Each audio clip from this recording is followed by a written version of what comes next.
another tip for you guys, and this is it.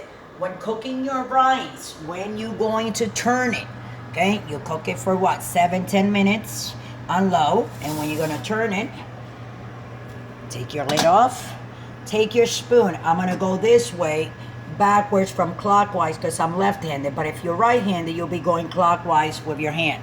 So you take it, and from the corner, you go like this, and lift and turn, and lift and turn. From the corner, lift and turn. Scrape it around and turn. Scrape it around and turn. You want to make your little mountain. Yeah, that's right. All of it. See? And then take your spoon, shake, shake. Take that lid, cover that, put it back there, and another 5 minutes, and booyah.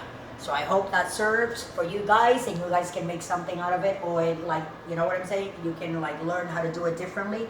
So I'm gonna let you guys go. Thanks for watching, and don't forget to subscribe. Love you all.